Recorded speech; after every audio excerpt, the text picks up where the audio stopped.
നടൻ, നിർമ്മാതാവ്, സാമൂഹിക പ്രതിബദ്ധതയാർന്ന പൊതുപ്രവർത്തകൻ എന്നീ നിലകളിൽ മലയാളികൾക്ക് സുപരിചിതനായ ഒരു സമുന്നതനായ വ്യക്തിത്വമാണ് ഇന്ന് നമ്മോടൊപ്പമുള്ളത്. 400ഓളം സിനിമകൾ, 5 ഭാഷകൾ, ഒത്തിരി കഥാപാത്രങ്ങളിലൂടെ ഇന്ത്യൻ സിനിമയിൽ മലയാളികളുടെ അഭിമാനമായ ദേവൻ. സ്വാഗതം ശ്രീ ദേവൻ ശ്രീനിവാസൻ. ഒരുപാട് വലിയ ഒരു സിനിമ കരിയറുണ്ട്. ആ സിനിമാ കരിയറിനിടയിലാണ് താങ്കൾ ഒരു നടന് സാമൂഹിക പ്രതിബദ്ധതയുടെ ഒരു വശവുമുണ്ടെന്ന് തെളിയിച്ചത്. വർഷങ്ങൾക്ക് മുമ്പ് കേരള പീപ്പിൾസ് പാർട്ടി എന്ന സ്വന്തമായൊരു രാഷ്ട്രീയ സംഘടന രൂപീകരിച്ചാണ് താങ്കളുടെ സാമൂഹിക പ്രതിബദ്ധതയുടെ ഒരു വശം താങ്കളുടെ ആരാധകരും താങ്കളുടെ പ്രിയപ്പെട്ടവരുമൊക്കെ മനസ്സിലാക്കിയത്. ഒരുപാട് പ്രവർത്തനങ്ങൾ ആ പാർട്ടിയിലൂടെ കേരള രാഷ്ട്രീയത്തിന് സമ്മാനിക്കുവാനായിട്ട് സാധിച്ചു. അതിനുശേഷം ഇപ്പോൾ BJPയിലാണ്. BJPയുടെ സമുന്നതനായ നേതാവാണ്. ഓരോ ഇലക്ഷൻ കാലത്തല്ലെങ്കിലും BJPയുടെ നയങ്ങളും കാര്യങ്ങളുമായിട്ട് പൊതുരംഗത്തുണ്ട്. ഈ ഒരു ഇലക്ഷനെ കേരളമൊട്ടാകെ തിരഞ്ഞെടുപ്പിൻ്റെ ചൂടിലാണ്.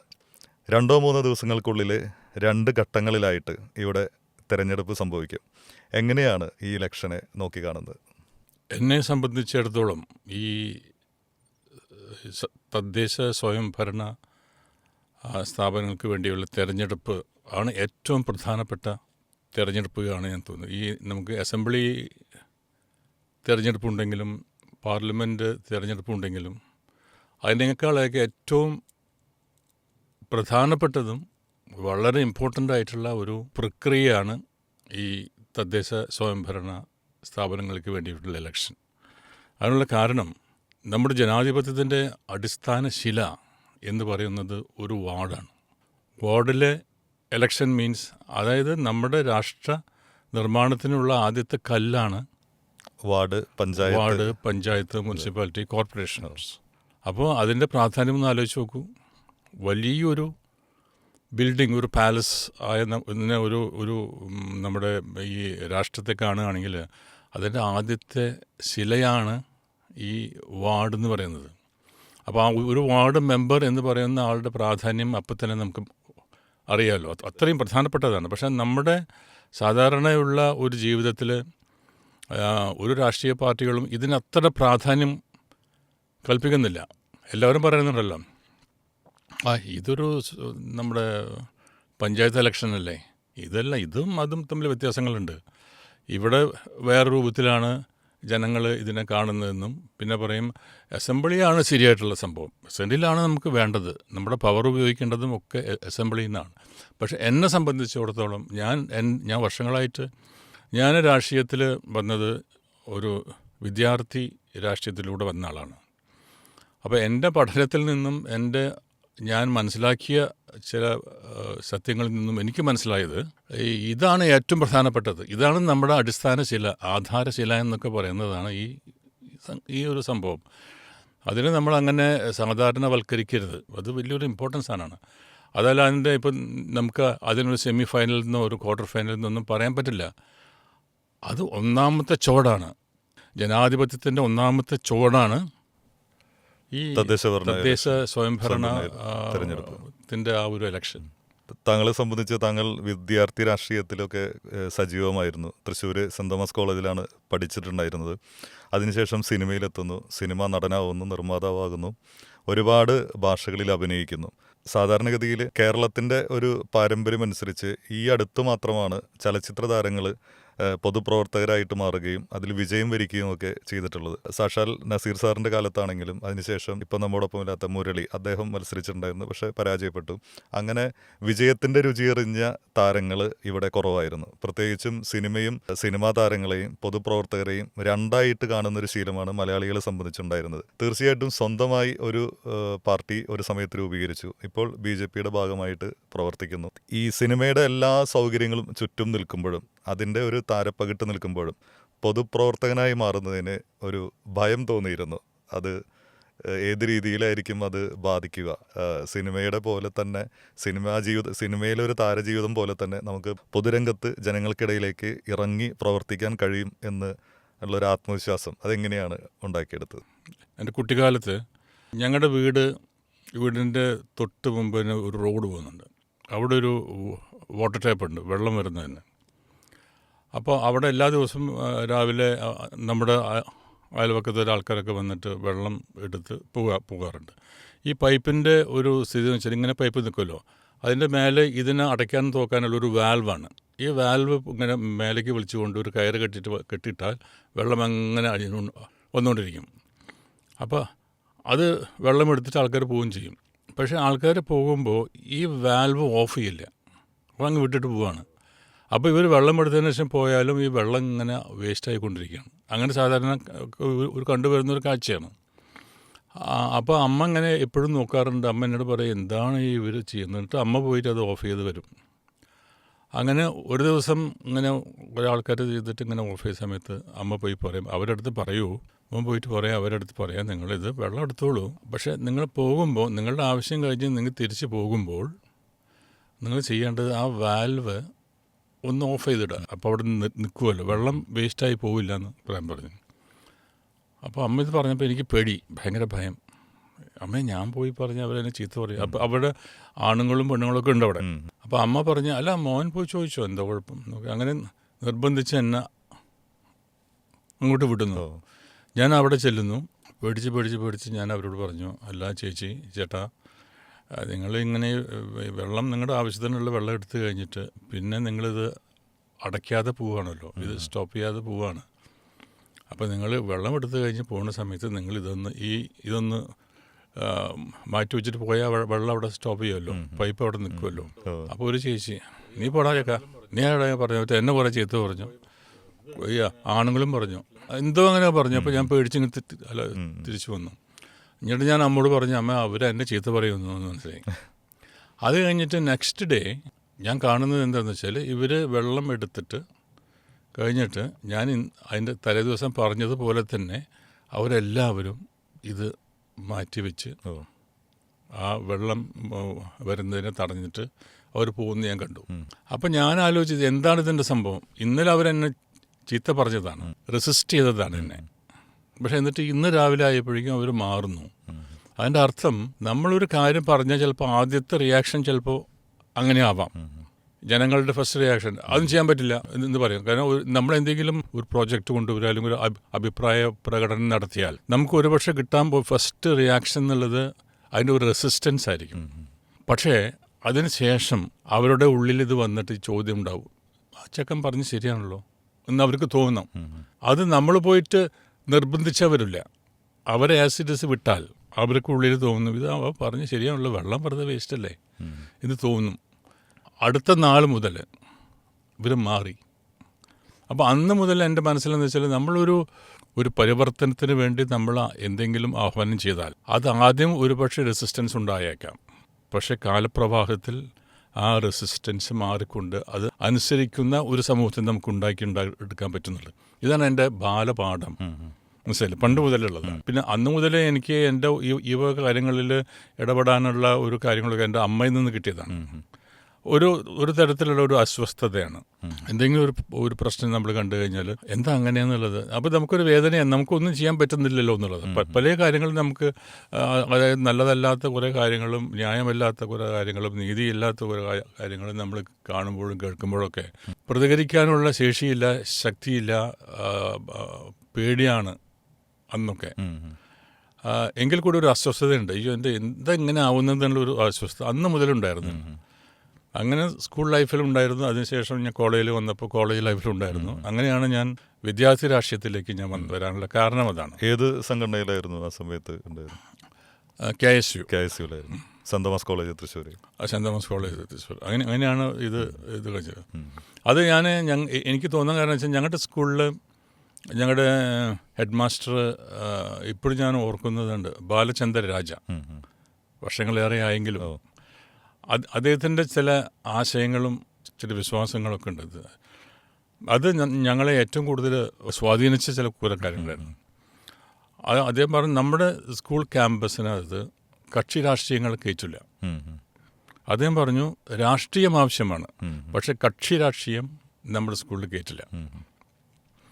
അപ്പോൾ അന്ന് മുതൽ എനിക്ക് എന്താണ് ഈ കക്ഷി രാഷ്ട്രീയവും രാഷ്ട്രീയവും തമ്മിലുള്ള വ്യത്യാസം നമുക്കറിയില്ലല്ലോ. ഒരു ദിവസം ഈ ആനിവേഴ്സറിയുടെ അദ്ദേഹത്തിൻ്റെ സ്പീച്ചിൽ വന്നൊരു പാരഗ്രാഫ് ഇതായിരുന്നു, എന്താണ് കക്ഷി രാഷ്ട്രീയം, എന്താണ് ഒരു രാഷ്ട്രീയം. അപ്പോൾ കക്ഷി രാഷ്ട്രീയം എന്ന് പറഞ്ഞാൽ ഏതെങ്കിലും ഒരു പൊളിറ്റിക്കൽ പാർട്ടിയുടെ നിലപാടുകളിൽ ഉണ്ടാകുന്ന ഒരു പാർട്ടി. രാഷ്ട്രീയം എന്ന് പറയുന്നത് നമ്മുടെ പ്രാണവായുവാണ്. രാഷ്ട്രീയമില്ലാതെ ഒരു മനുഷ്യനില്ല. രാഷ്ട്രീയം എന്ന് പറയുന്നത് നമ്മൾ ശ്വസിക്കുന്ന വായുവാണ്. നമ്മുടെ എല്ലാ കാര്യങ്ങളിലും നമ്മുടെ ജീവിതത്തിൽ എന്തൊക്കെ ചെയ്യുന്നു അതെല്ലാം രാഷ്ട്രീയമാണ്. അന്ന് അദ്ദേഹം പറഞ്ഞിട്ടുണ്ട്, ഈ രാഷ്ട്രീയത്തിൽ തന്നെ പാസീവ് രാഷ്ട്രീയമുണ്ട്, ആക്റ്റീവ് രാഷ്ട്രീയമുണ്ട്. ഈ പാസീവ് രാഷ്ട്രീയം എന്ന് പറയുന്നത് ഇപ്പം നമ്മളൊക്കെ നമ്മുടെ തൊഴിൽ ചെയ്ത്, അതായത് രാജ്യസേവനത്തിനുള്ള സംഗതിയാണ് നമ്മൾ ചെയ്യുന്നത്. നമ്മളുടെ തൊഴിൽ നമ്മൾക്ക് ശമ്പളം കിട്ടുന്നത് മാത്രമല്ല, we are doing a service to the nation. Education, നമ്മൾ ഒരുപാട് കാര്യങ്ങൾ പഠിപ്പിക്കുന്നു സമൂഹത്തെ. അതും രാഷ്ട്രീയമാണ്. അതൊരു പാസീവാണ്, പാസീവ് രാഷ്ട്രീയം. പിന്നെ രാഷ്ട്രീയം കക്ഷി രാഷ്ട്രീയമാവുന്നതെന്ന് വെച്ചാൽ ഏതെങ്കിലും ഒരു ആശയത്തിൻ്റെ പേരിൽ കുറച്ച് ആൾക്കാരെല്ലാം കൂടി ചേർന്നുകൊണ്ട് ഒരു പൊളിറ്റിക്കൽ പാർട്ടി ഉണ്ടാക്കി വളരെ സജീവമായ രാഷ്ട്രീയ പ്രവർത്തനങ്ങൾ നടത്തി വരുന്ന ആ ഒരു പ്രക്രിയയാണ് കക്ഷി രാഷ്ട്രീയം എന്ന് പറയുന്നത്. അപ്പോൾ 10ാം ക്ലാസ് മുതൽ എനിക്ക് എൻ്റെ മനസ്സിൽ ഉള്ളൊരു സംഗതിയായിരുന്നു. അപ്പോൾ അത് കഴിഞ്ഞിട്ട് ഞാൻ 10ാം ക്ലാസ്സിൽ പഠിക്കുന്ന സമയത്ത് സമരങ്ങൾ പാടില്ല. അപ്പോൾ ഒരു ദിവസം പറഞ്ഞു, സെൻറ്റ് തോമസ് കോളേജ് ഹൈസ്കൂളിൽ ഒരു സമരം നടക്കുന്നു എന്ന് കേട്ടു. അപ്പോൾ ഞങ്ങളൊക്കെ കൂടി പറയും നമുക്ക് സമരം കാണാൻ പോവാം. എന്താണ് സമരം എന്ന് മനസ്സിലായിട്ടില്ല. മോഡൽ സ്കൂളിൻ്റെ വളരെ അടുത്ത് തന്നെയാണ് ഈ സെൻറ്റ് തോമസ് കോളേജ് ഹൈസ്കൂൾ. അവിടെ ചെല്ലുമ്പോൾ ഞങ്ങൾ കാണുന്നതെന്ന് വെച്ചാൽ കോളേജിൻ്റെ ഗേറ്റ് വലിയൊരു ഗേറ്റാണ്. അവിടെ വലിയൊരു കമോഷനാണ്. ഭയങ്കര കുട്ടികൾ അങ്ങോട്ട് ഓടുന്നു ഇങ്ങോട്ട് ഓടുന്നു, ഭയങ്കര അടി പിടി ബഹളം ഒക്കെ നടക്കുന്നുണ്ട്. അങ്ങനെ അവിടെ ആ ഗേറ്റിൻ്റെ വലതുഭാഗത്ത് ഒരു ചുവന്ന പോസ്റ്റ് ബോക്സ് ഉണ്ട്. പണ്ട്, ഇപ്പം അതില്ലല്ലോ, പോസ്റ്റ് ബോക്സ് ഇതില്ല. അങ്ങനത്തെ ഒരു പോസ്റ്റ് ബോക്സ് വെച്ചിട്ട് അതിൻ്റെ സൈഡിൽ നിന്നുകൊണ്ട് ഒരു വെളുത്ത ചെറുപ്പക്കാരൻ വൈറ്റ് ആൻഡ് വൈറ്റ് ഇട്ടിട്ട് ഈ അടിപിടിയിൽ നിന്നും ഈ പാവപ്പെട്ട കുട്ടികളെ രക്ഷപ്പെടുത്താൻ വേണ്ടി ശ്രമിക്കുന്ന ഒരാൾ. അപ്പോൾ അതിനകത്ത് ഈ വിദ്യാർത്ഥികളല്ലാത്ത കുറേ ആൾക്കാരും ഇതിനകത്തുണ്ട്. അപ്പോൾ അവരിൽ നിന്നെല്ലാം ഈ വിദ്യാർത്ഥികളെ രക്ഷപ്പെടുത്താൻ വേണ്ടിയിട്ട് സ്വയം അടി വാങ്ങിക്കൊണ്ട് നിൽക്കുന്ന ഒരു ചെറുപ്പക്കാരൻ ഞങ്ങൾ കണ്ടു. അദ്ദേഹത്തിൻ്റെ ഇവിടുന്ന് ഞാൻ ഇപ്പോൾ കൊടുക്കുന്നുണ്ട്, ഇങ്ങനെ രക്തം ഒഴുകുന്നുണ്ട്. ഈ ഷർട്ടെല്ലാം അങ്ങനെ വലിച്ചു കീറി ഉണ്ട്, അത് കീറി കിടക്കുന്നുണ്ട്. അങ്ങനെ നോക്കി അതൊക്കെ കഴിഞ്ഞ് ഞങ്ങൾക്ക് കുറച്ച് കഴിയുമ്പോൾ കണ്ടിട്ട് ഞങ്ങൾ തിരിച്ചു പോയി. അത് ആരാണെന്ന് നമുക്കറിയില്ല.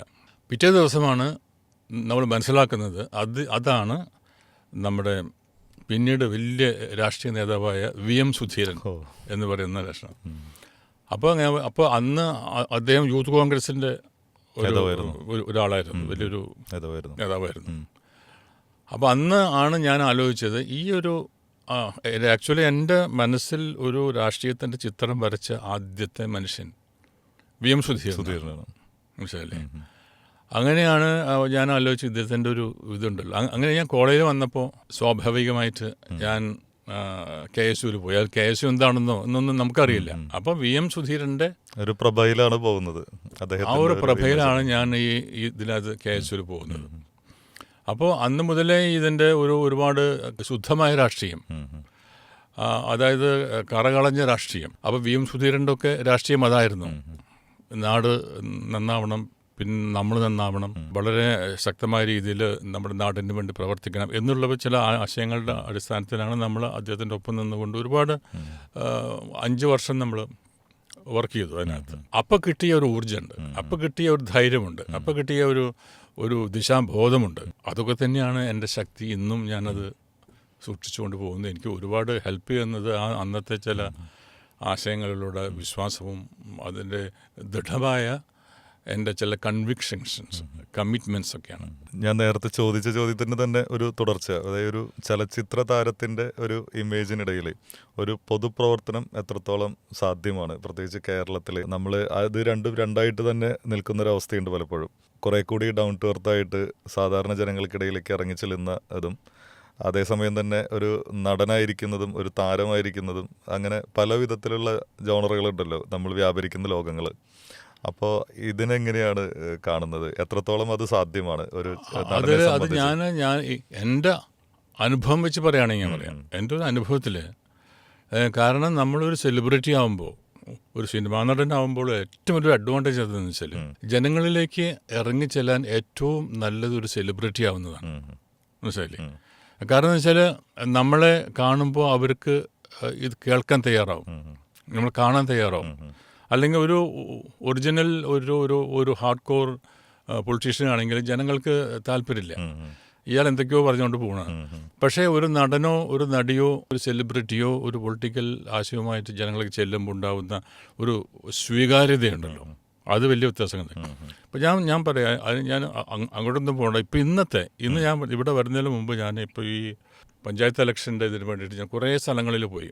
ഒരു 10 സെൻറ്റേഴ്സ് ഞാൻ രാവിലെ മുതൽ തൃശ്ശൂർ മൊത്തം പോയിരുന്നു. അത്യാവശ്യം സ്ഥലങ്ങളൊക്കെ പോയി. അപ്പം 100% രാഷ്ട്രീയത്തിൽ നിൽക്കുന്നതായിട്ടുള്ള ലീഡേഴ്സും ഒക്കെ എല്ലാ പ്രവർത്തകന്മാരുണ്ടായിരുന്നു. അവരെൻ്റെ അടുത്ത് പറഞ്ഞു, ചേട്ടാ ഞങ്ങൾ ഇതേവരെ എല്ലാ സ്ഥലങ്ങളിലും പോയപ്പോൾ ഇല്ലാത്ത ക്രൗഡ് വന്നിരിക്കുന്നു. അപ്പോൾ ഒരു സെലിബ്രിറ്റിനെ കാണാൻ വരുന്നു, നമ്മൾ കേൾക്കാൻ അവർ തയ്യാറാവുന്നു. അപ്പോൾ നമ്മൾ ഇവരോട് പറയുമ്പോൾ നമുക്ക് അവർ ഈ ഫേഷ്യൽ എക്സ്പ്രഷൻ മനസ്സിലാവും, അവർക്കത് മനസ്സിലാവുന്നുണ്ട് നമ്മളെന്താ പറയുന്നത്. അപ്പോൾ ഞാൻ BJPനെ പറ്റിയിട്ട് എക്സ്പ്ലെയിൻ ചെയ്യുമ്പോൾ അവർ കണ്ണ് തുറന്ന് കാത് തുറന്ന് കേൾക്കാൻ തയ്യാറാണ്, കാണാൻ തയ്യാറാണ്. അപ്പോൾ ഇങ്ങനെ പറയുമ്പോൾ അപ്പോൾ ഞാൻ പറഞ്ഞു, ഇതിപ്പോൾ ഞാൻ പറഞ്ഞ് ശരിയല്ലേ എന്ന് ഞാൻ ചോദിക്കും. അപ്പോൾ അവർ പറഞ്ഞു ശരിയാണല്ലോ. ഞാൻ പറഞ്ഞു ഇതേവരെ നമ്മൾ 76 വർഷമായി നമ്മൾക്ക് ഇന്ത്യക്ക് സ്വാതന്ത്ര്യം കിട്ടിയിട്ട്.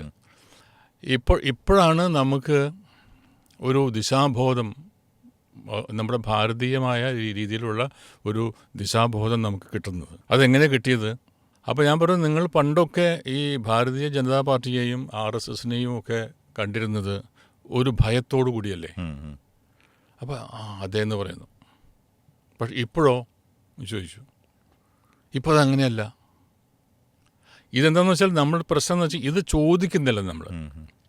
അപ്പോൾ ജനങ്ങളിൽ ഇതിനു മുമ്പ് അവരിൽ മാനസികമായി അടിച്ചേൽപ്പിച്ച കുറേ കാര്യങ്ങളുണ്ട്. വളരെ വളരെ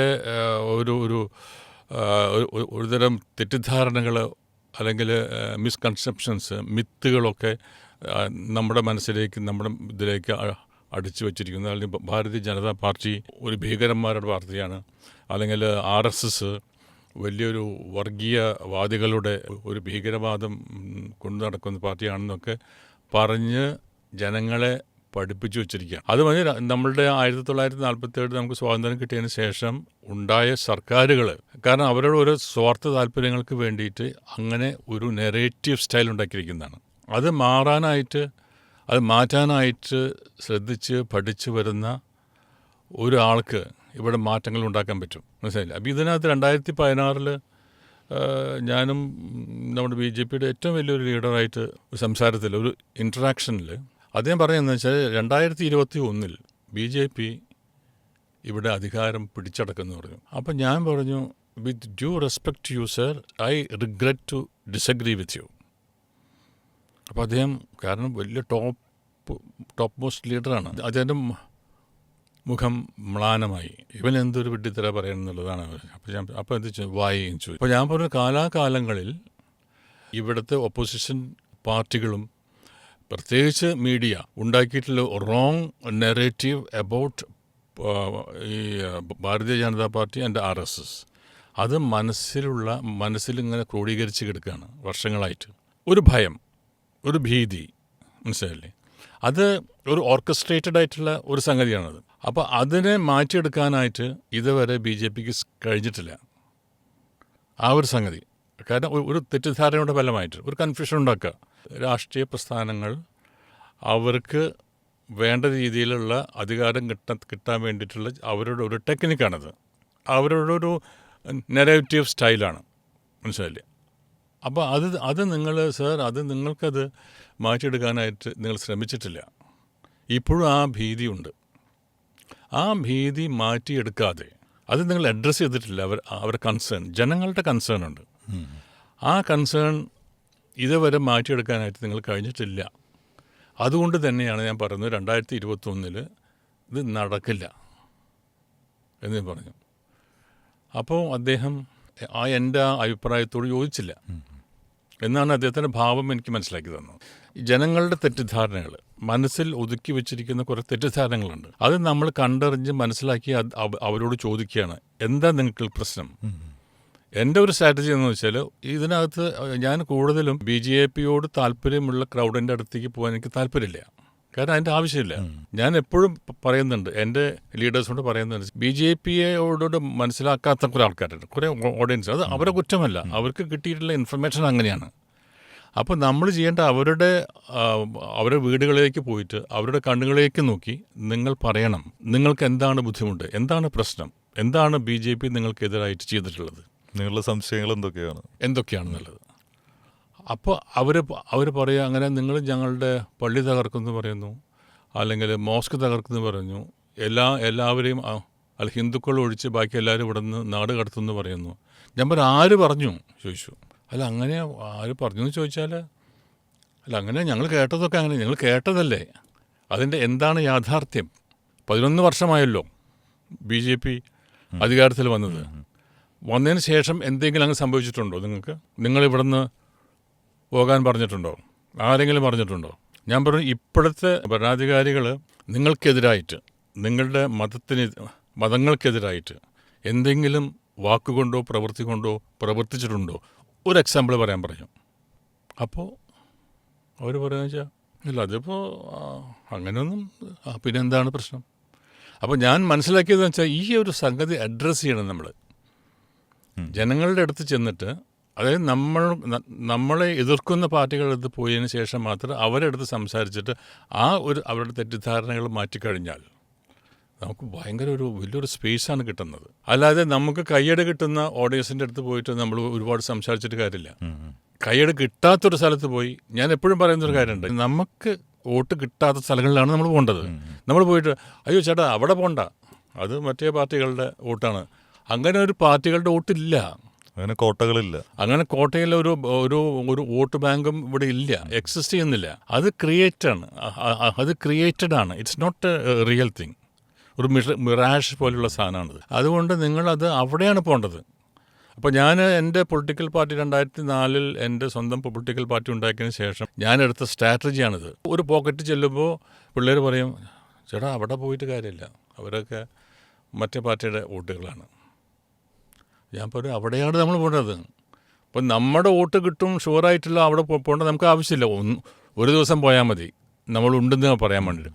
അവിടെ 4 ദിവസം പോകണം, ഇവിടെ ഒരു ദിവസം പോയാൽ മതി.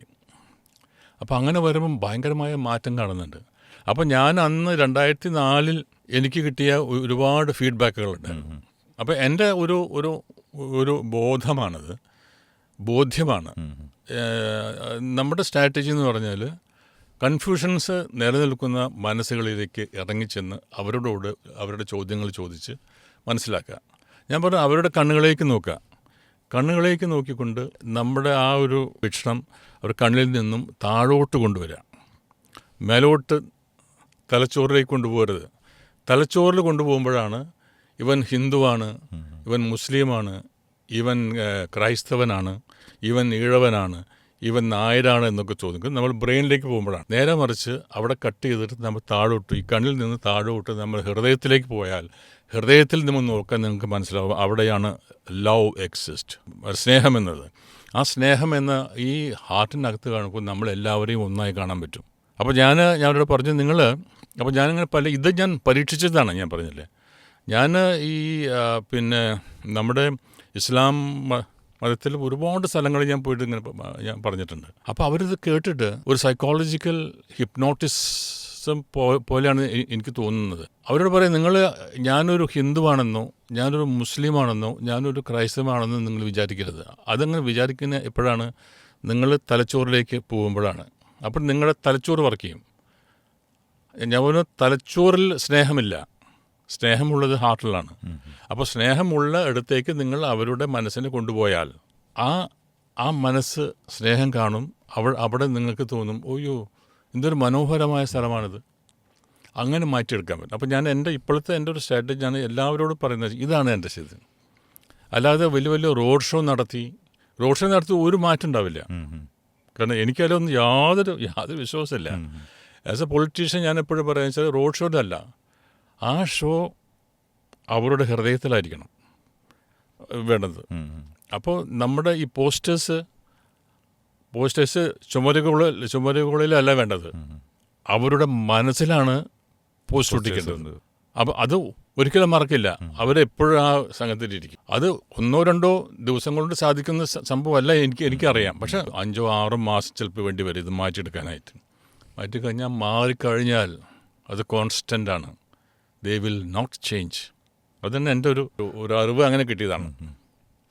ഈ തൃശ്ശൂരിനെ സംബന്ധിച്ച് ഒരുപാട് മാറ്റങ്ങൾ സംഭവിച്ച ഒരു തെരഞ്ഞെടുപ്പ് കാലമായിരുന്നു കഴിഞ്ഞ തെരഞ്ഞെടുപ്പ് കാലം. സുരേഷ് ഗോപി എന്ന് പറഞ്ഞ കേരളമൊട്ടാകെയുള്ള BJP പ്രവർത്തകർക്ക് വലിയ പ്രതീക്ഷയായിരുന്നു സുരേഷ് ഗോപിയുടെ വിജയം. സുരേഷ് ഗോപി വിജയിച്ചതോടുകൂടിയാണ്, മുമ്പ് O രാജഗോപാൽ ഇവിടെ വിജയിച്ചിട്ടുണ്ടെങ്കിലും അതിനേക്കാളും ഒരുപാട് ഊർജം പകർന്നൊരു വിജയമായിരുന്നു തൃശ്ശൂർ സുരേഷ് ഗോപി ജയിച്ചു എന്നുള്ളത്. പിന്നീട് ജയപരാജയത്തിനപ്പുറം അദ്ദേഹം ഇവിടെ തൃശ്ശൂരിൻ്റെ പല രംഗങ്ങളിലും പല രീതിയിലും നിറഞ്ഞു നിൽക്കുന്നുണ്ടായിരുന്നു. നെഗറ്റീവാണെങ്കിലും പോസിറ്റീവാണെങ്കിലും പല രീതിയിലും അദ്ദേഹത്തിന് നേരെയുള്ള പ്രചരണങ്ങൾ വരുമ്പോഴും വളരെ കൃത്യമായിട്ട് അദ്ദേഹം ഒരു പാർട്ടിക്ക് അനുകൂലമായിട്ട് നിലകൊണ്ടിരുന്നു. ഈ തെരഞ്ഞെടുപ്പ് കാലത്തും അദ്ദേഹത്തിൻ്റെ ഒരു സാന്നിധ്യം പ്രവർത്തകർ ഒരുപാട് കൊതിക്കുന്നുണ്ട്.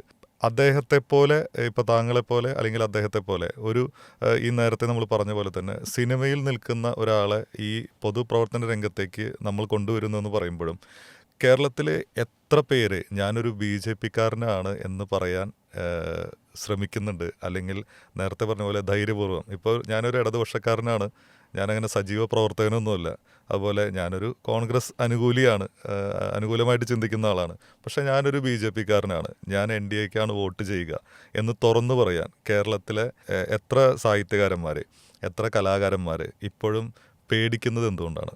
വളരെ നല്ലൊരു ക്വസ്റ്റ്യനാണിത്. വളരെ ഇമ്പോർട്ടൻ്റ് ആയിട്ടുള്ള, വളരെ പെർട്ടിനൻ്റ് ആയിട്ടുള്ള ക്വസ്റ്റ്യനാണ് ഇപ്പോൾ ചോദിച്ചത്. അതായത് ഞാനൊരു ഹിന്ദുവാണ്, മനസ്സിലായില്ലേ? ഞാനൊരു ഹിന്ദുവാണെന്ന് പറയാൻ ഏത് സ്റ്റേജിൽ ഞാൻ പറയാറുണ്ട്, ഞാനത് പറയാറുണ്ട്.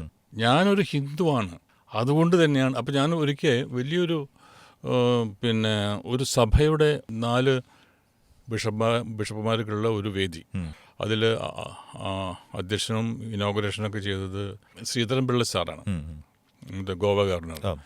അതിൽ എന്നെ ആദരിക്കുന്ന ഒരു സംഗതി ഉണ്ടായിരുന്നു. ആ ആദരവ് സ്വീകരിച്ചുകൊണ്ട് ഞാൻ ചെയ്ത എൻ്റെ പ്രസംഗത്തിൽ ഞാൻ തുടക്കത്തിൽ ഞാൻ പറഞ്ഞു, നിറയെ വിശ്വാസികളാണ്, ഫുള്ളായിട്ടുള്ള തിക്ലി പാക്ഡ് ആയിട്ടുള്ള ഒരു ഓഡിയൻസാണ്. അപ്പോൾ ഞാൻ എൻ്റെ ഇതിൽ പറഞ്ഞു വെച്ചാൽ, ആദ്യം തന്നെ ഞാൻ കൈകുപ്പിയിൽ പറഞ്ഞു, ഈശോ മിശിഹായ്ക്ക് സ്തുതിയായിരിക്കട്ടെ എന്ന് പറഞ്ഞു. പിൻ ഡ്രോപ്പ് സൈലൻ്റാണ്. അപ്പോൾ ഞാൻ പറഞ്ഞു, ഇങ്ങനെ നിങ്ങൾ അച്ഛനോട് പറഞ്ഞാൽ അച്ഛനോട് മറുപടി പറയും, എപ്പോഴും സ്തുതിയായിരിക്കട്ടെ എന്ന്. എന്താണ് നിങ്ങൾ പറയാത്തത്? ഞാനങ്ങനെ പറഞ്ഞല്ലോ, ഈശോ മിശിഹായ്ക്ക് സ്തുതിയായിരിക്കട്ടെ ഞാൻ പറഞ്ഞപ്പോൾ നിങ്ങൾ എന്താ മിണ്ടായിരിക്കണമെന്ന് ചോദിച്ചു. അപ്പോൾ അവരങ്ങോട്ടും ഇങ്ങോട്ടൊക്കെ നോക്കുന്നു. ഇവിടെ ഇരിക്കുന്ന 4 ബിഷപ്പുമാരുണ്ട്. ഞാൻ പറഞ്ഞു, അത് ഒരു ഹിന്ദുവിന് മാത്രമേ അത് പറയാൻ പറ്റുള്ളൂ. ഞാനൊരു ഹിന്ദുവാണ്, അതുകൊണ്ടാണ് ഈശോ മിശിഹായ്ക്ക് സ്തുതിയായിരിക്കട്ടെ എന്നത് ഞാൻ പറഞ്ഞത്. ഞാൻ ഒറ്റ ചോദ്യം ചോദിക്കട്ടെ, നിങ്ങൾക്ക് ഓം നമഃ ശിവായ എന്നെ കാണുമ്പോൾ പറയാൻ പറ്റുമെന്ന് ചോദിച്ചു. അവരാകെ വലിയ ഓഡിയൻസാണ്. ഞാൻ പറഞ്ഞു, നിങ്ങൾക്ക് പറ്റില്ല, നിങ്ങൾക്ക് സാധിക്കില്ല. അതാണ് ഒരു ഹിന്ദുവും മറ്റു മതങ്ങളും തമ്മിലുള്ള വ്യത്യാസം. ഹിന്ദു ഒരു മതമല്ല, ഇറ്റ്സ് എ വേ ഓഫ് ലൈഫാണ്. അപ്പോൾ അവിടെ ഞങ്ങൾക്ക് അങ്ങനെ ഒരു ചട്ടക്കൂടുകളില്ല. എല്ലാവരെയും സ്വീകരിക്കുന്ന ഒരു രീതിയാണ് ഹിന്ദുയിസത്തിൻ്റെയും ഈ ഭാരതീയ സംസ്കാരത്തിൻ്റെയും ഒക്കെ ഇത്. അപ്പോൾ അതില്ലാത്തതുകൊണ്ടാണിത് പറയുന്നത്. അപ്പോൾ ഞാൻ ഇതെല്ലാം പറഞ്ഞു കഴിഞ്ഞിട്ട് ഞാൻ എൻ്റെ സീറ്റിൽ വന്നിരുന്നപ്പോൾ അതിൻ്റെ അധ്യക്ഷൻ ഒന്നുകൂടി പോയി സ്റ്റേജിൽ ഈ മൈക്കിൻ്റെ മേലെ വന്നിരുന്നിട്ട് പറഞ്ഞു, ദേവനെ ഞങ്ങൾ ആദരിച്ചത് ഒരു സിനിമാ നടൻ എന്ന നിലയിലാണ്. ഇനി ഞാനത് അദ്ദേഹത്തെ ആദരിക്കേണ്ടത് മറ്റൊരു രൂപത്തിലായിരിക്കും. യഥാർത്ഥ മനുഷ്യൻ എന്ന നിലയ്ക്കാണ് ഞാൻ ഇപ്പോൾ ദേവനെ ആദരിക്കാൻ പോകുന്നതെന്ന് പറഞ്ഞിട്ട് അദ്ദേഹം വേറൊരു ഷോ എടുത്തുകൊണ്ട് യഥാർത്ഥ മനുഷ്യനുള്ള ഷോള് എന്ന് കൊടുത്തിരുന്നു. ഇതെന്ന് വെച്ചാൽ ഇത് ഞാനൊരു ഹിന്ദുവാണെന്നും പറയാനായിട്ട് ഇപ്പോഴത്തെ ഹിന്ദുക്കൾക്കൊരു നാണമാണ്. ഞാൻ ഹിന്ദു എന്ന് പറഞ്ഞാൽ ആൾക്കാർ എന്ത് വിചാരിക്കും? മോശമല്ലേ, നമ്മൾ മതേതരത്വത്തിൻ്റെ ആൾക്കാരല്ലേ എന്ന് വിചാരിക്കുന്നത്. അങ്ങനെയല്ല അത്. മതേതരത്വം എന്ന് പറയുന്ന ഒരു സാധനം ഇല്ല, ഈ ലോകത്തിലില്ലാത്തതാണത്. ഏതെങ്കിലും മതം, ഞാൻ പറഞ്ഞു എന്താണ് മതേതരത്വത്തിൻ്റെ ഡെഫിനിഷൻ? അതായത് മതമില്ല എന്നാണോ, അല്ലെങ്കിൽ മതം വേണ്ട എന്നാണോ? എന്താണെന്ന് ചോദിക്കുമ്പോൾ അതിന് ഉത്തരമില്ല. മതേതരത്വം എല്ലാവരും പറയുന്നുണ്ട്. കോൺഗ്രസ്സുകാരും പറയുന്നുണ്ട്, കമ്മ്യൂണിസ്റ്റുകാരും പറയുന്നുണ്ട്, BJP-ക്കാരും പറയുന്നുണ്ട്. മതേതരത്വത്തിൽ BJP വിശ്വസിക്കുന്നില്ല. മതം വേണം. കാരണം ഒരു മനുഷ്യനെ ശുദ്ധീകരിക്കുന്നത് മതമാണ്, അവൻ്റെ മതമാണ്. അതുകൊണ്ട് മതം വേണം എന്നുള്ളതാണ് RSSൻ്റെയും BJP-യുടെ ഒക്കെ അതിൻ്റെ ഒരു അടിസ്ഥാന തത്വം അതാണ്. പക്ഷെ മറ്റ് മതങ്ങൾ അതല്ല. മതത്തിനെയാണ് അവർ പൂജിക്കുന്നത്. ഹിന്ദുയിസത്തിൽ മതത്തെ പൂജിക്കുന്നില്ല, നമ്മൾ ഈശ്വരനെയാണ് പൂജിക്കുന്നത്. മറ്റ് മതങ്ങൾ അങ്ങനെയല്ല, ആ മതത്തിനെയാണ് അവർ പൂജിക്കുന്നത്. അതാണ് വ്യത്യാസം. അപ്പോൾ ഈ മതേതരത്വം എന്ന് പറയുന്നതല്ല, ഇവിടെ ലോകത്തിൽ സർവ്വമതങ്ങളും വേണം. ശ്രീനാരായണ ഗുരുദേവൻ പറഞ്ഞ പോലെ തന്നെ മതമേതായാലും മനുഷ്യൻ നന്നായാൽ മതി. മനസ്സിലായില്ലേ? അതാണ് ഹിന്ദുയിസം, അതാണ് സനാതന ധർമ്മത്തിൻ്റെ ഏറ്റവും അടിസ്ഥാനപരമായ തത്വം. മതമേതായാലും മനുഷ്യൻ നന്നാവണം എന്നുള്ളതാണ് സനാതന ധർമ്മത്തിൻ്റെ തത്വം. ഞാൻ ഇപ്പോൾ നേരത്തെ പറഞ്ഞ ചോദ്യത്തിലേക്ക് വീണ്ടും ഒന്ന് വരികയാണ്. അതായത് ഇപ്പോൾ നേരത്തെ പറഞ്ഞ പോലെ ഒരു കലാകാരൻ ഇപ്പോൾ ഇതൊക്കെ പറയുമ്പോഴും, ഇപ്പോൾ ഹിന്ദു ആണെന്ന് നമ്മൾ തുറന്നു പറയാൻ പലരും മടിക്കുന്നു. താങ്കളത് തുറന്നു തന്നെ പറയുന്നു. താങ്കൾ വിശ്വസിക്കുന്ന മതവിശ്വാസങ്ങൾ, ഒപ്പം തന്നെ മതേതരത്വം എന്നതിൻ്റെ ഒരു ഡെഫിനിഷനെല്ലാം തന്നെ കൃത്യമായിട്ട് താങ്കൾ പറയുന്നുണ്ട്. പക്ഷേ അപ്പോഴും ഞാൻ നേരത്തെ ചോദിച്ച ചോദ്യത്തിലേക്ക് വരികയാണെങ്കിൽ, ഇപ്പോൾ തിലകനും മുരളിയും പോലുള്ളവർ ഇടതുപക്ഷ ആശയങ്ങളിൽ അടിയുറച്ച് വിശ്വസിച്ചവരാണ്. അവരത് സംഭാഷണങ്ങളിൽ പറയുന്നവരാണ്. ജഗദീഷ് കോൺഗ്രസിൻ്റെ ഒരു സ്ഥാനാർത്ഥിയായിട്ട് മത്സരിച്ചതാണ്. പിന്നെ ഇപ്പോഴാണെങ്കിൽ പിന്നീട് മുകേഷ്, ഇന്നസെൻ്റ് ഇവരൊക്കെ തന്നെ ഇടതുപക്ഷത്തിൻ്റെ സ്ഥാനാർത്ഥികളായിട്ട് മത്സരിച്ചതാണ്. BJP-യുടെ ഒപ്പം സുരേഷ് ഗോപി ആണെങ്കിലും താങ്കളാണെങ്കിലും ആ രാഷ്ട്രീയത്തെ പ്രതിനിധീകരിച്ചുകൊണ്ട് ജനങ്ങൾക്കിടയിലേക്ക് ചെല്ലുമ്പോൾ BJP അല്ലാതെ വേറെ ഏതാണെങ്കിലും ദേവനെന്ന നടനെ ഞങ്ങൾക്ക് ഇഷ്ടമായിരുന്നു, നിങ്ങൾ BJP-യിലേക്ക് പോയതുകൊണ്ട് നിങ്ങളെ ഞങ്ങൾക്ക് പഴയ പോലെ സ്നേഹിക്കാൻ പറ്റുന്നില്ല, ഉൾക്കൊള്ളാൻ പറ്റുന്നില്ല. ഇത് ഏറ്റവും കൂടുതൽ ഇത് കേൾക്കുന്ന ഒരാൾ സുരേഷ് ഗോപിയാണ്. അപ്പോൾ ഈ നേരത്തെ പറഞ്ഞതിൻ്റെ തുടർച്ചയായിട്ട് തന്നെയാണ് ഈ ചോദ്യം വരുന്നത്. ഈ രാഷ്ട്രീയത്തിൽ വിശ്വസിച്ച് പോയതുകൊണ്ട് ഏതെങ്കിലും തരത്തിലുള്ള അത് വേണ്ടായിരുന്നു എന്നോ, സാധാരണ പല കലാകാരന്മാരും ഒരു എക്സ്ക്യൂസ് എടുക്കുന്ന പോലെ കലാകാരന് രാഷ്ട്രീയമില്ല എന്ന് പറഞ്ഞ് ന്യൂട്രലായി നിൽക്കുന്നതായിരുന്നു നല്ലതെന്ന് എപ്പോഴും തോന്നിയിട്ടുണ്ട്? ഒരിക്കലും ഇല്ല. അതിൻ്റെ ഞാൻ പറഞ്ഞില്ലേ, ഇപ്പോൾ ഇത് സുരേഷ് ഗോപിയുടെ അടുത്ത് ചോദിക്കുന്ന പോലെ തന്നെ എൻ്റെ അടുത്തും വളരെ കാര്യമായിട്ട് ചോദിക്കാറുണ്ട് വലിയ വലിയ ആൾക്കാർ. നിങ്ങൾ ഈ ചോദ്യം ഞാൻ നേരത്തെ പറഞ്ഞ ആൾക്കാരുടെ അടുത്ത് ചോദിച്ചിട്ടില്ല. അതാണ് ഞാൻ ചോദിക്കുന്നത്. അതായത് വലതുപക്ഷ രാഷ്ട്രീയത്തിൻ്റെ കൂടെയോ ഇടതുപക്ഷ രാഷ്ട്രീയത്തിൻ്റെ കൂടെയോ പോയ കലാകാരന്മാരുടെ അടുത്ത് ഇതേ ചോദ്യം ചോദിച്ചിട്ടില്ല. BJP-യിൽ പോയ കലാകാരന്മാരുടെ അടുത്ത്, BJP-യുടെ വക്താക്കളായി മാറിയ കവികളുടെ, കലാകാരന്മാരുടെ, സാഹിത്യകാരന്മാരുടെ, സിനിമാക്കാരുടെ അടുത്ത് ഇതേ ചോദ്യം ആവർത്തിക്കപ്പെട്ടിട്ടുണ്ട്. അത് എന്തുകൊണ്ടായിരിക്കും? അതാണ് പറയുന്നത്, അറിവില്ലായ്മ, തെറ്റിദ്ധാരണ. അതാണ് പറയുന്നത്, തെറ്റിദ്ധാരണയാണത്. അവിടെയാണ് നമ്മൾ പറഞ്ഞിട്ടില്ലേ, ഹിന്ദുവിസം എന്ന് പറയുന്ന ആ ഒരു ആശയത്തിന്, ആ ഒരു കൾച്ചറിന്, അല്ല ഹിന്ദുക്കളൊന്നും ശരിയല്ല, ഹിന്ദുക്കൾ ഒക്കെ പിന്നെ വർഗീയവാദികളാണ്, അവർ നല്ലവരല്ല എന്ന് പ്രചരിപ്പിക്കുന്നത് ഒരു ഫാഷനാക്കി വയ്ക്കുകയും ഞാനൊരു കമ്മ്യൂണിസ്റ്റുകാരനാണെന്ന് പറയാനായിട്ട് അഭിമാനം കൊള്ളുന്നവരും പല ആൾക്കാരുണ്ട്. ഏതാണ്ട് ഒരു 90% കലാകാരന്മാരും സാഹിത്യകാരന്മാരും ഒക്കെ അതാണത്. ഒരു 10% മാത്രമേ ഉള്ളൂ മറ്റതുള്ളൂ. അപ്പോൾ അവർ വർഷങ്ങളായിട്ട് ജീവിച്ചു വന്ന ആ ഒരു കാലഘട്ടത്തിലുള്ള അവർക്ക് കിട്ടിയ ഫീഡ്ബാക്കാണത്. അപ്പോൾ ഞാൻ പറഞ്ഞത് BJP-യും RSS-ഉം വർഗീയവാദികളാണെന്ന് ആര് പറഞ്ഞു? നിങ്ങൾക്ക് ഈ ഇൻഫർമേഷൻ എവിടെ നിന്ന് കിട്ടി? അപ്പോൾ എൻ്റെ അടുത്ത് ഇതേപോലെ അങ്ങ് ചോദിച്ച ഒരു ചോദ്യം ഉണ്ടല്ലോ, അതിൻ്റെ അർത്ഥം എന്ന് വെച്ചാൽ അതിന് തെറ്റിദ്ധാരണയാണത്. എൻ്റെ അടുത്ത് ഇങ്ങനെ ചോദിച്ചപ്പോൾ പല ആൾക്കും ചോദിക്കുമ്പോൾ ഞാൻ അവരോട് ചോദിക്കുന്നത് എന്താ അറിയോ? ഞാൻ പറയുന്നത് വെച്ചാൽ, ഇന്നേ വരെ നിങ്ങൾ BJP-യും അല്ലെങ്കിൽ RSS-ഉം നിങ്ങൾക്ക് ശത്രുക്കളാണ് എന്നാണ് നിങ്ങൾ വിശ്വസിക്കുന്നത്. അങ്ങനെ ആ വിശ്വാസം ഉണ്ടെങ്കിൽ ഞാനൊരു ചോദ്യം ചോദിക്കട്ടെ. ഏതെങ്കിലും തരത്തിൽ, ഏതെങ്കിലും പോയിന്റിൽ, ഏതെങ്കിലും സമയത്ത് ഏതെങ്കിലും ഹിന്ദു ലീഡറോ അല്ലെങ്കിൽ BJP-യുടെ ലീഡറോ ഏതെങ്കിലും ഒരു RSS-ൻ്റെ ലീഡറോ മറ്റ് മതങ്ങളെപ്പറ്റി ചീത്ത പറയുന്ന ഒരു സന്ദർഭം അല്ലെങ്കിൽ മറ്റു മതസ്ഥരെ പിന്നെ ഉപദ്രവിക്കുന്ന രീതിയിലുള്ള എന്തെങ്കിലും പ്രവൃത്തിയോ ചെയ്തിട്ടുണ്ടെങ്കിൽ അത് എന്നോട് പറയൂ. ഞാൻ ഇവരോട് ചോദിക്കും, നിങ്ങൾ എന്തുകൊണ്ടാണ് ഇവരെ ശത്രുക്കളായി കാണുന്നത്? ഞാനിതൊരു ടെസ്റ്റ് മാർക്കറ്റ് പോലെ പല സന്ദർഭത്തിൽ ചോദിക്കാറുണ്ട്. ഈവൻ മാധ്യമക്കാരൻ എൻ്റെ അടുത്ത് ചോദിച്ചിട്ടുണ്ട്. അതായത് 11 വർഷമായിട്ട് ഇവിടെ ഇന്ത്യ ഭരിക്കുന്ന മോഡിജി ഏതെങ്കിലും അദ്ദേഹത്തിൻ്റെ സ്പീച്ചിലോ ഏതെങ്കിലും അദ്ദേഹത്തിൻ്റെ പ്രവർത്തനത്തിലോ ഏതെങ്കിലും മതത്തിനെ പറ്റി ചീത്ത പറയുന്നതോ ഏതെങ്കിലും പള്ളി പൊളിക്കാനായിട്ട് ആഹ്വാനം ചെയ്യുന്നതോ ഏതെങ്കിലും ഒരു ഒറ്റ ഇൻസിഡൻറ്റ് പറയോ? ആ ഇൻസിഡൻറ്റ് നിങ്ങൾ പറഞ്ഞാൽ, എന്നെ കൺവിൻസ് ചെയ്താൽ ഞാൻ മാപ്പ് ചോദിക്കും. ഞാൻ പ്രൈം മിനിസ്റ്റർ മോഡിയുടെ അടുത്ത് അദ്ദേഹത്തിൻ്റെ കാലിൽ വീണ് പറയും, ഇവരോട് മാപ്പ് ചോദിക്കാൻ പറയും.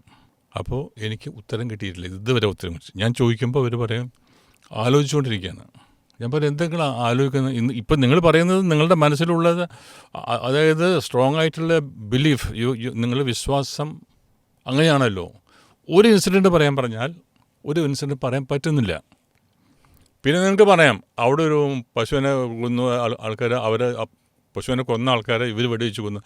അതൊന്നും പ്രശ്നമല്ല, അതൊന്നുമല്ല ഇപ്പം പറയുന്നത്. അതൊക്കെ ക്രിയേറ്റഡ് ബൈ മീഡിയയാണത്. ഇതാണത്. ഇപ്പം എന്തെങ്കിലും നോർത്തിൽ എന്തെങ്കിലും ഒരു പ്രശ്നം നടന്നാൽ ഉടനെ അത് BJP ചെയ്തതാണ് അല്ലെങ്കിൽ RSS ചെയ്തതാണെന്നല്ല. അല്ല, ഒരിക്കലും അല്ല. അന്വേഷിക്കുമ്പോഴറിയാം.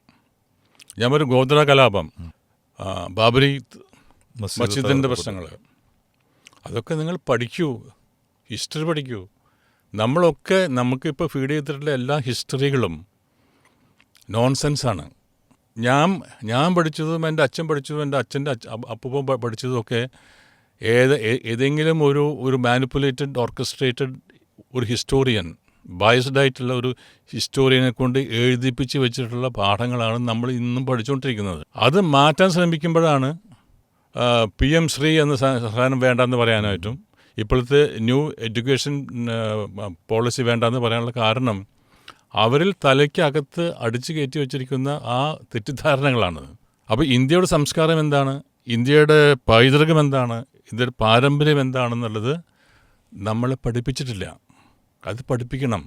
അതായത് ഏതാണ്ട് 1000 വർഷങ്ങളായിട്ട് ഇന്ത്യയെയും ഭാരതത്തെയും ഭാരതീയതയും ഒക്കെ നശിപ്പിക്കാൻ വേണ്ടിയിട്ട് ഇവിടെ വളരെ ശക്തമായ രീതിയിൽ ലോർഡ് മെക്കാളയുടെ ഒരു കാലഘട്ടത്തിൽ 250 വർഷങ്ങൾക്ക് മുമ്പ് വന്ന ഒരു മെക്കാളയുടെ ഒരൊറ്റ പരിപാടിയായിരുന്നു ഈ ഹിന്ദുയിസം നശിപ്പിക്കണം, സ്പിരിച്വാലിറ്റി ഇൻ ഇന്ത്യ അതിനെ തകർക്കണം, എങ്കിൽ മാത്രമേ നമുക്ക് ഇന്ത്യയെ പിടിച്ചടക്കാൻ പറ്റുള്ളൂ എന്നുള്ളതാണ്.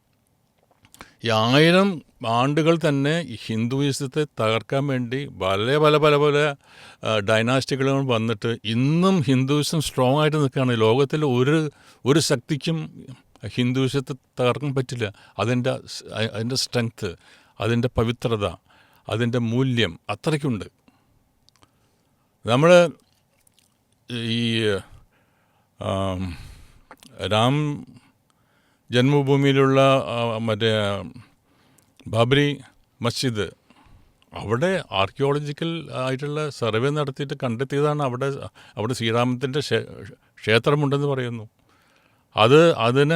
അതിന് പിന്നെ നേതൃത്വം എന്ന് വെച്ചൊരു ഒരു മുഹമ്മദ് എന്ന് പറയുന്ന ഒരു ആർക്കിയോളജിസ്റ്റിൻ്റെ ബുക്കുകൾ എത്ര വന്നിരിക്കുന്നു, അവിടെ ഞാൻ കണ്ട കാര്യങ്ങൾ മുഴുവനും. അപ്പോൾ അദ്ദേഹം തന്നെ പല ഇൻ്റർവ്യൂവിൽ പറഞ്ഞിട്ടുണ്ട്, ഞാൻ എൻ്റെ സമുദായത്തോട് പറയുന്നുണ്ട്, നിങ്ങളൊന്ന് ആലോചിക്കൂ, ഞാൻ നേരിട്ട് കണ്ടതാണ് ഇവ കാര്യങ്ങൾ. അതുമാത്രമല്ല, പല സ്ഥലങ്ങളിലുള്ള നമ്മുടെ ക്ഷേത്രങ്ങളിലൊക്കെ പോകുമ്പോൾ അവിടെ ശിവലിംഗങ്ങളും ഒക്കെ, അതായത് വളരെ ഈ നമ്മുടെ കടലിൻ്റെ താഴേക്ക് നമ്മൾ എക്സ്കവേഷൻ നടത്തി പോകുമ്പോഴൊക്കെ കാണുന്ന അത്ഭുതകരമായിട്ടുള്ള ചില സിറ്റീസ് നമുക്കറിയാം. ആർക്കിയോളജിക്കൽ സർവേ ഓഫ് ഇന്ത്യ നടത്തിയിട്ടുള്ള എക്സ്കവേഷനിൽ നമ്മൾ കണ്ടെത്തിയുള്ള കാര്യങ്ങളുണ്ട്. അതെല്ലാം ഹിന്ദുയിസത്തിൻ്റെ കാര്യങ്ങളാണ്. അപ്പോൾ അതിനെല്ലാം മറച്ചു വെച്ചുകൊണ്ട് അതൊന്നുമില്ല. ഈ ഇംഗ്ലീഷുകാർ വന്നതിന് ശേഷമാണ് ഇന്ത്യ എന്ന് പറയുന്ന ഒരു സമൂഹത്തും ആ പാഠങ്ങളാണ് ഞാനും എൻ്റെ മോളും എൻ്റെ മോളുടെ മോളും ഒക്കെ പഠിച്ചുകൊണ്ടിരിക്കുന്നത് ഇപ്പോൾ അങ്ങനെയാണത്.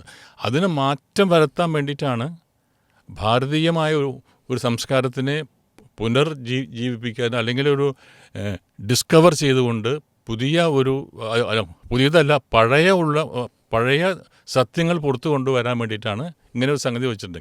അത് നമ്മൾ ഈ PM ശ്രീ എന്ന് പറയുന്ന സാധനത്തെ യഥാർത്ഥ ഇത് ഞാൻ വായിച്ചിട്ടുണ്ട്. എന്താണ് അതിന് എഴുതിയിരിക്കുന്നത്?